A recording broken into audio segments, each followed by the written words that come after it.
Hi, it's Jane. Do you ever feel like your whole life is just a mess? You're surrounded by mess. See my broom in the background there? Need to clean. I'm just really behind on my cleaning this week. And I feel like I'm just living in clutter. So, yeah. Anyway, did get a couple of things semi-finished-ish. You know, I had that Antoinette yarn that I was working with, so I decided to take it, and I tried to think of things that I could do with it, and I thought, you know, it'll make some cute little purses for some of the girls in Operation Christmas Joe. So I made one like this, and it has a flap like this. Now I need to add a button down here and some Velcro or something, maybe just a snap, I don't know, for it to close, and get to that at another time. Made another one, basically just like this, has a little bit of a loop. Of course, need to put a button on it. Can't find my buttons, people. Cannot find my buttons. And so I also made a third one, and this one was basically just a straight little purse, and it's got a little loop here so that it can close with the button on the other side. Cannot find my button whatsoever, and I think I had a total very small amount of yarn left from that. Very small ball. And I don't know where I put the ball. Someplace safe, I'm sure. But anyway, that ball, is it in here? It is in here. See? If I didn't have somebody show me where I was at, I wouldn't know where it was going on. So I had about that much left over. So I would imagine that I will probably maybe add a loop to that one, maybe extend one of the loops, I don't know.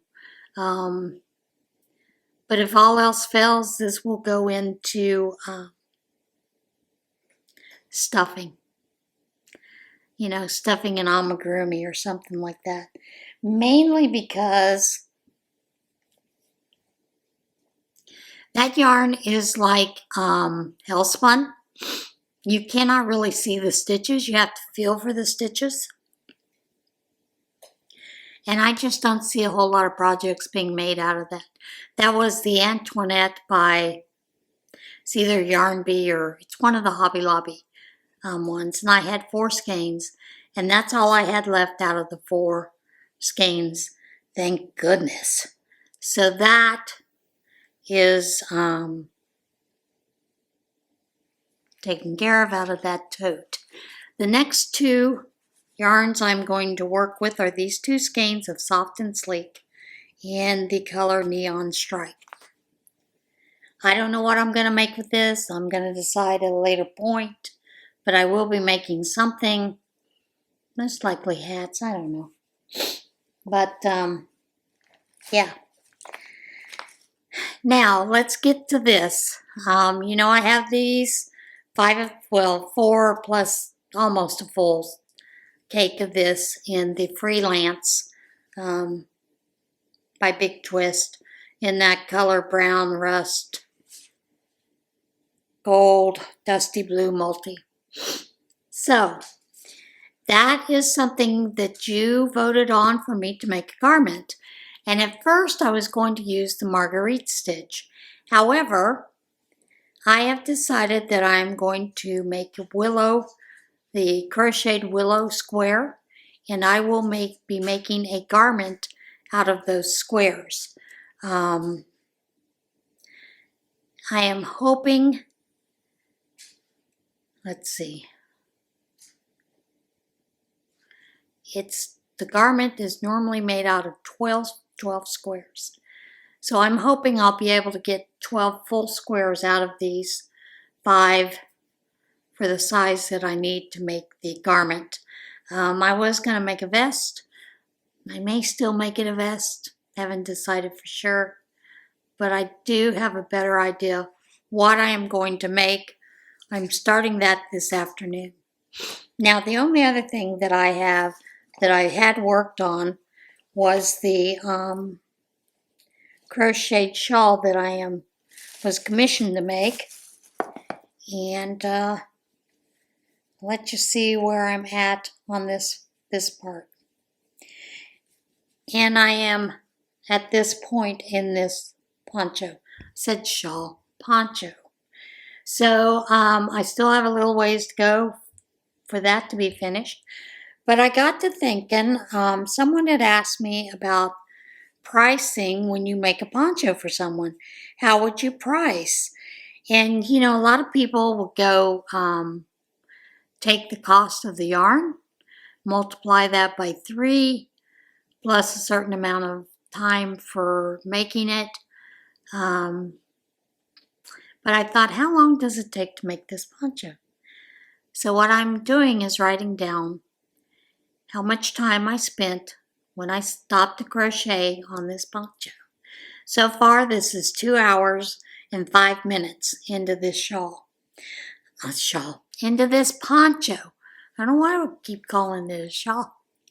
Determined it's going to be a shawl. But, so I was just curious, because if you do, you know, a lot of people say, well, you need to charge for your time. Now, the woman that wanted this commission, let me get a drink, I'm thirsty, sorry.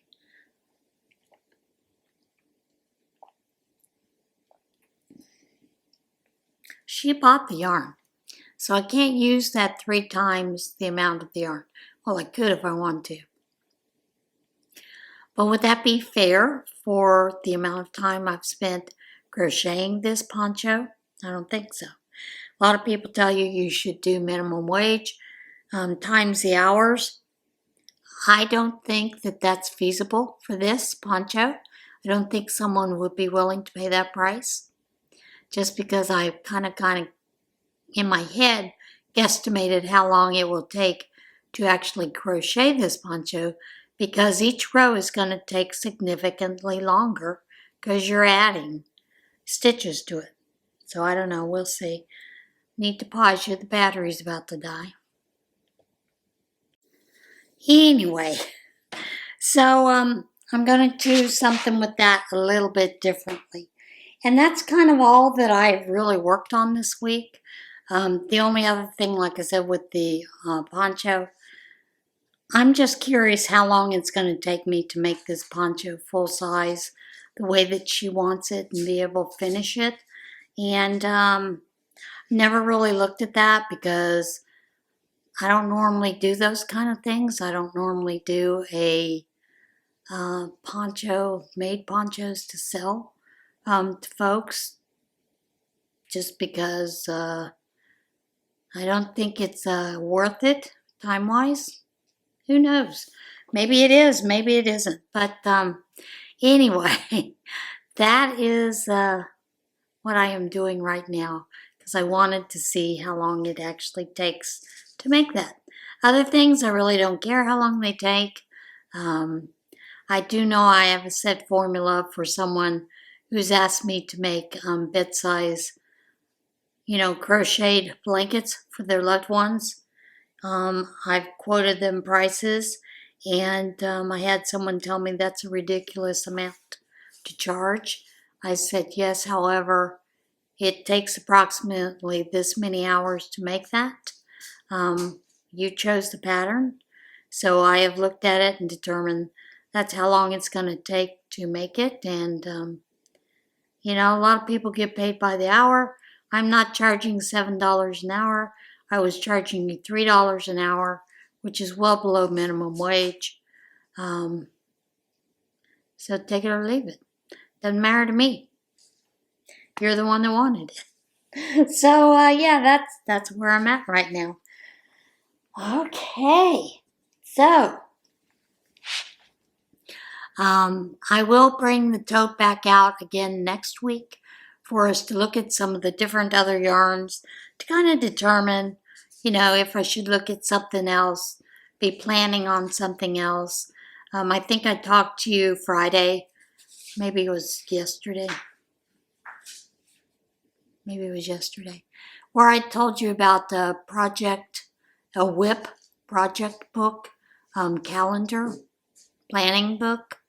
So maybe I'll kind of look into that and incorporate that into that a little bit.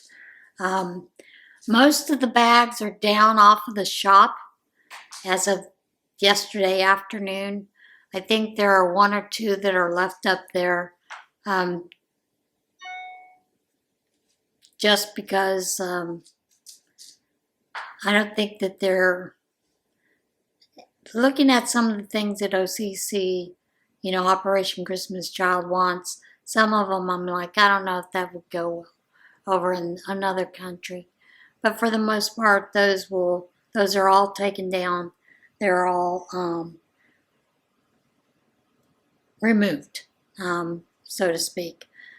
And yeah, now I will be starting on working on a new series of things.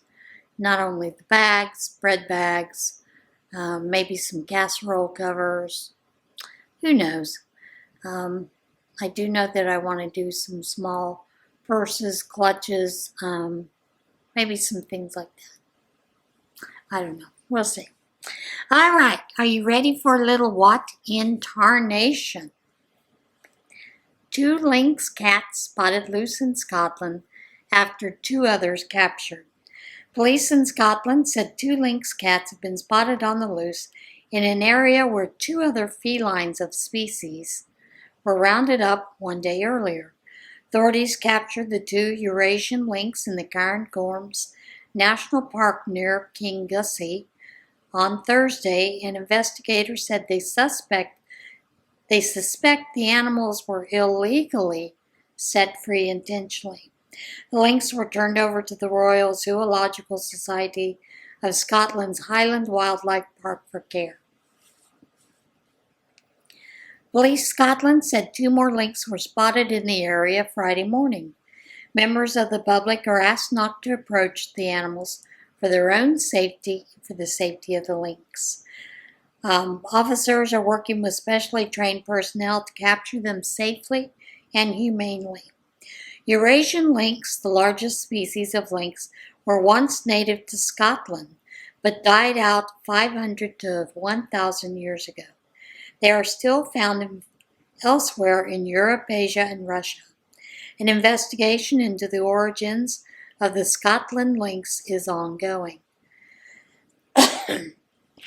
And I would imagine not only that, but trying to find out, was someone raising these and they got out of hand and so they set them free? I mean, if they were animals that were being kept by someone illegally and being cared for, they probably didn't have those instinctual things to hunt, care for themselves. So, that can always be kind of dangerous.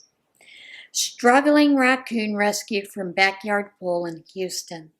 A Houston homeowner security camera captured the moment a struggling raccoon was rescued from a backyard pool.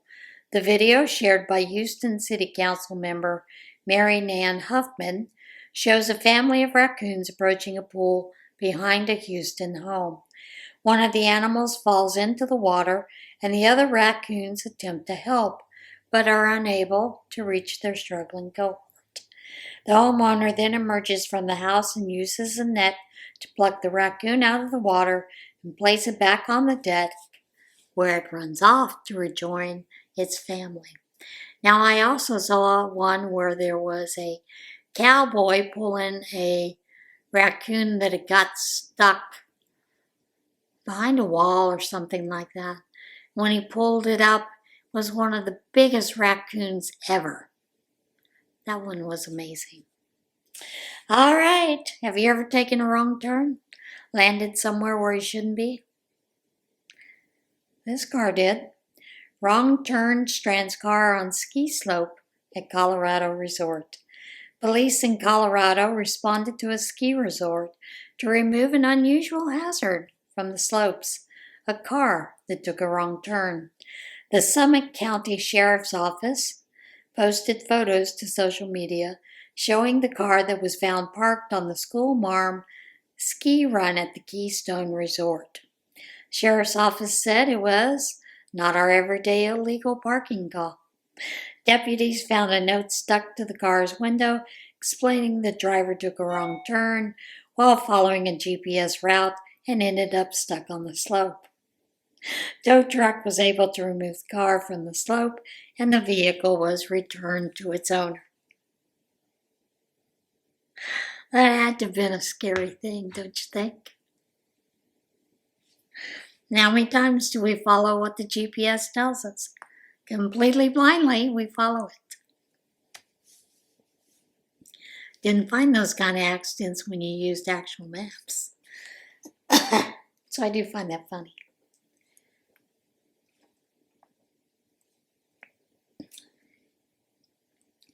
Cold weather out there is still messing with my throat. Christmas gift from 1978 found behind wall of Illinois home.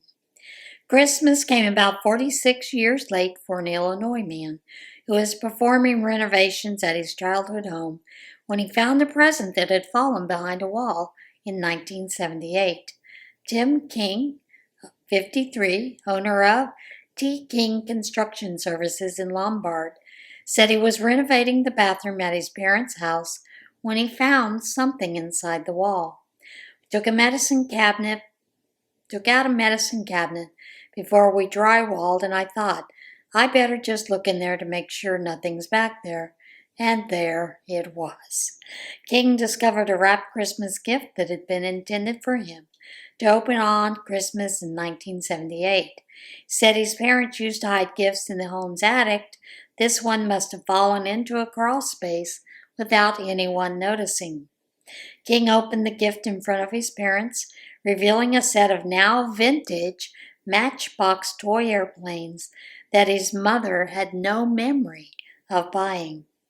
So I have one sister, and my mom has always been very picky about getting us the exact same amount of gifts, he said. So we've been joking that I've been screwed out of one present for 46 years.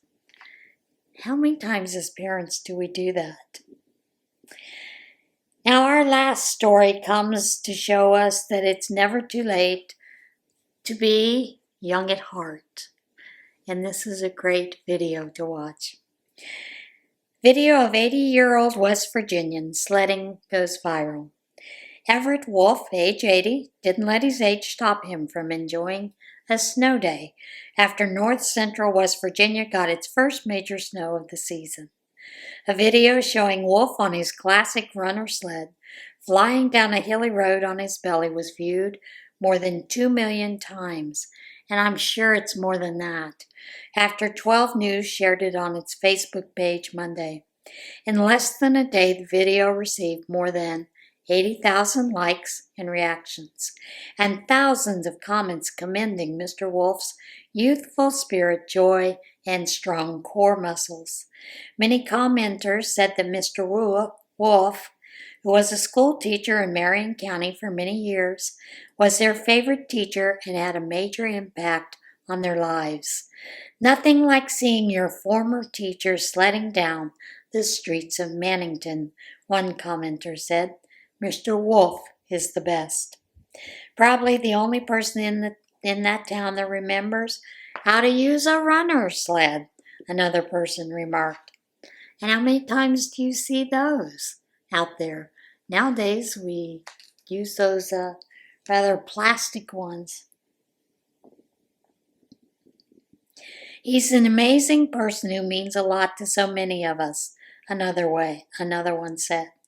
Way to go, Mr. Wolf. Everett's son, Joshua Wolf, who shared the video with 12 News, said that his father thinks age is just a number and that he enjoys living life to the fullest and making memories along the way. And that's some good advice, folks. And that video, I've watched it a couple of times. You can almost hear the joy. There's no sound to the video, but I would imagine there was a lot of joy in that man's voice as he was going down those slopes. All right, we're ready to move on to our next part of the devotion, which is, with God, I always have hope.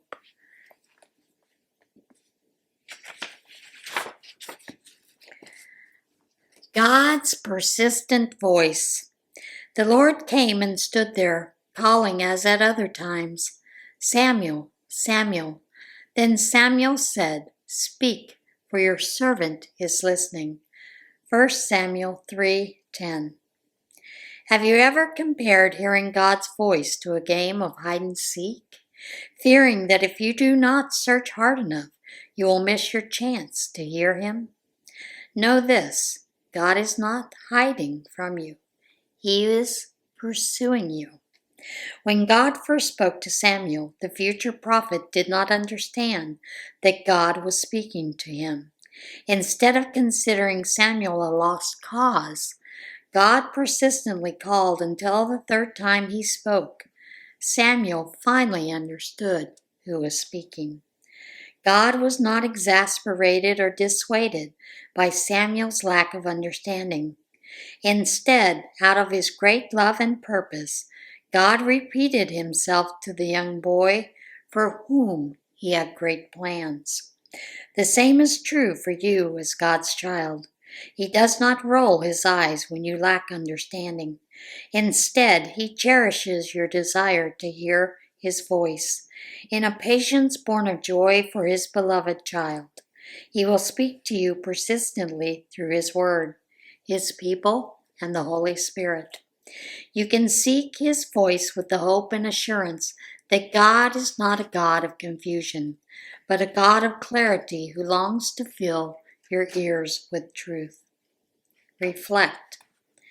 What was the last thing I feel God said to me? Pray. Loving Father, I praise you that you do not obscure your voice, but you pursue me passionately with your truth. You are not a God of confusion, but a God of clarity. Fill me with an ever-increasing desire to hear you.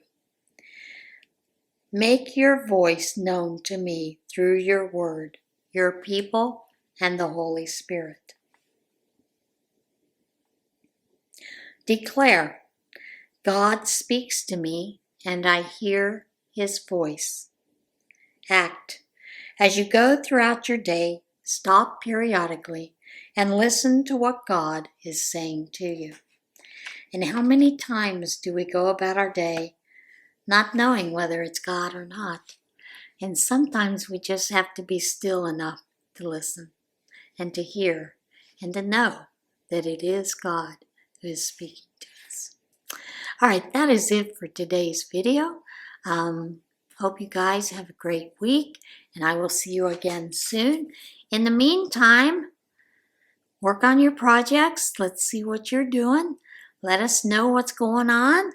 And if you have any ideas for that bright neon stripe, put them down in the comments. I'll look at them. All right, see you guys soon. Bye.